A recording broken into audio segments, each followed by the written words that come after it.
গতকালই ভগবানপুরের একটি অনুষ্ঠানে সঙ্গীতশিল্পী লগ্নজিতা চক্রবর্তীকে গান গাইতে বাধা দেওয়া হয়, হেনস্থা করা হয় বলে অভিযোগ সামনে আসে।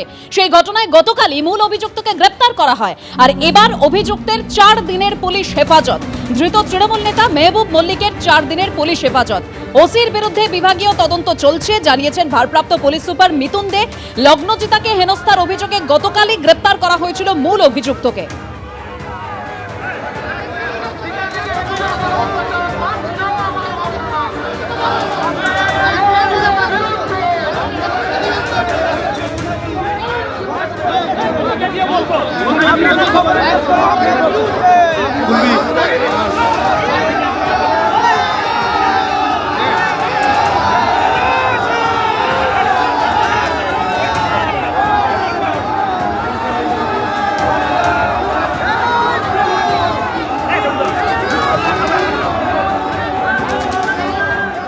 এটা সামাজিক গুরুত্বের কথা মাথায় রেখে আমরা প্রথম থেকেই আমরা স্ট্রংলি ওটাকে হ্যান্ডেল করতে চেষ্টা করেছি।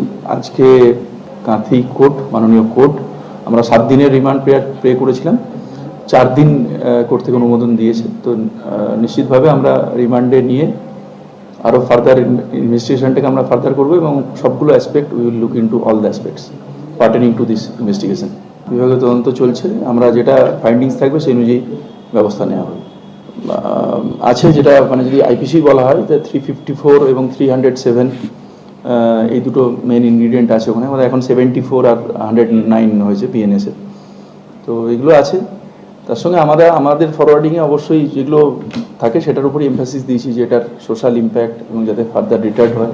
দুটি ঘটনা আপনাদের সামনে রাখবো, যেখানে আজ দোষী সাব্যস্ত করা হয়েছে, আগামীকাল সাজা ঘোষণা।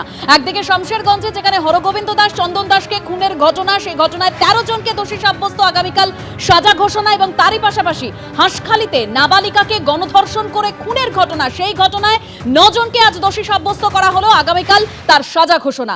দুই প্রতিনিধি আমার সঙ্গে এই মুহূর্তে রয়েছেন, একদিকে রাজীব চৌধুরী, অন্যদিকে সুজিত মণ্ডল। প্রথমেই রাজীব।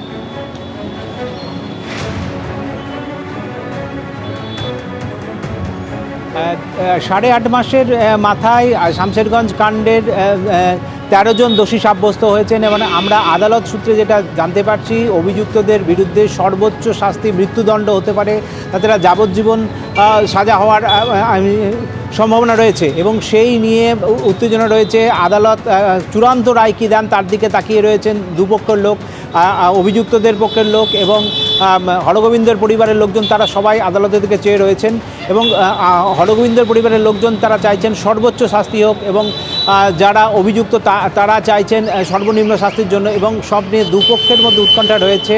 8.5 মাসের মাথায় অভিযুক্তদের শাস্তির মুখোমুখি হলেন এবং এই গোটা ঘটনা নিয়ে রাজ্য তোলপাড় হয়ে গেছিল। রাজ্য সরকারের পক্ষ থেকে একটা সিট গঠন করা হয়, তবে স্পেশাল ইনভেস্টিগেশন টিমের মধ্যে জঙ্গিপুর আদালতের বিচার প্রক্রিয়ায় আজ 13 জন অভিযুক্ত শাস্তির মুখে এসে দাঁড়ালেন। একদম রাজীব, অর্থাৎ হরগোবিন্দ দাস, চন্দন দাসের পরিবার চাইছে যারা দোষী তাদের সর্বোচ্চ শাস্তি হোক। অন্যদিকে হাঁসখালির ঘটনা, যেখানে নাবালিকাকে গণধর্ষণ করে খুনের ঘটনা, সেই ঘটনায় এবার 9 জনকে দোষী সাব্যস্ত করা হয়েছে, আগামীকাল তার সাজা ঘোষণা। শুভেন্দু অধিকারী, কুণাল ঘোষ কে কি বলছেন শোনাবো। হরগোবিন্দ দাসের খুনের ঘটনায় 13 জনকে আজকে সাজা দিল জঙ্গিপুর। আমরা চাই ক্যাপিটাল পানিশমেন্ট, ফাঁসি চাই, ফাঁসি চাই। কি সাজা দেবে কোর্টের ব্যাপার, ফাঁসি চাই। ফাঁসি চাইছেন হরগোবিন্দ দাসের মৃত্যু, ফাঁসি চাই।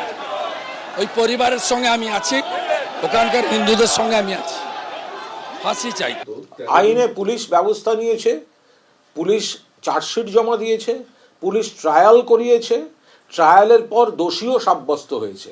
ফলে কোনো খারাপ ঘটনা ঘটলেও সঙ্গে সঙ্গে যে পুলিশ ব্যবস্থা, আইনি পথে তাদের তদন্ত বিচার, সেগুলো পশ্চিমবঙ্গেই হয় এবং দোষীও সাব্যস্ত আদালতে আজ হয়ে গিয়েছে। এগুলো সিপিএম জমানায় হতো না, আর ওই বিজেপি জমানায় হয় না। অন্যদিকে হাঁসখালিতে নাবালিকাকে গণধর্ষণ, খুন এবং সেই ঘটনার নেতা পুত্র সহ 9 জনকে দোষী সাব্যস্ত করল রানাঘাট আদালত এবং সেই মামলাতেও আগামীকাল সাজা ঘোষণা হতে চলেছে। দোষী সাব্যস্ত করা হয়েছে তৃণমূল নেতা সমরেন্দ্র, ছেলে ব্রজগয়ালী সহ প্রভাকর পোদ্দারকে। সরাসরি রয়েছেন এই মুহূর্তে আমাদের সঙ্গে প্রতিনিধি সুজিত মণ্ডল। সুজিত, এই মামলায় 2022-এর 13 এপ্রিল সিবিআই তদন্তভার নেয় এবং তারপর দীর্ঘ তদন্ত 9 জনকে দোষী সাব্যস্ত, যার আগামীকাল সাজা ঘোষণা হতে চলেছে। সুজিত,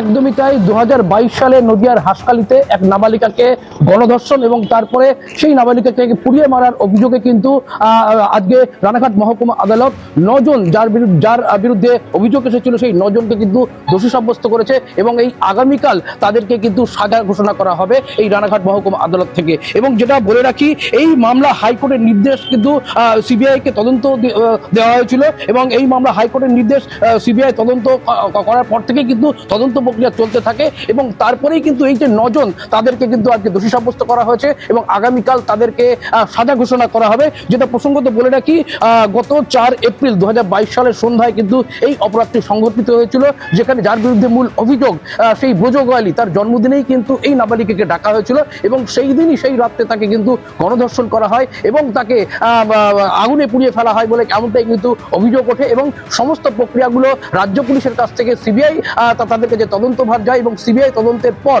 এই যে 9 জন অভিযুক্ত তাদেরকে কিন্তু গ্রেপ্তার করে। তার মধ্যে 2 জন হচ্ছে রাজ্য পুলিশ গ্রেপ্তার করেছে 2 জনকে এবং বাকি 7 জনকে কিন্তু যে সিবিআই তারা কিন্তু গ্রেপ্তার করেছে এবং আজকে রানাঘাট মহকুমা আদালত তাদেরকে দোষী সাব্যস্ত করেছে এবং আগামীকাল তাদের সাজা ঘোষণা রয়েছে। এখন দেখার আগামীকাল কি সাজা দেয় তাদেরকে, এটাই এখন দেখার।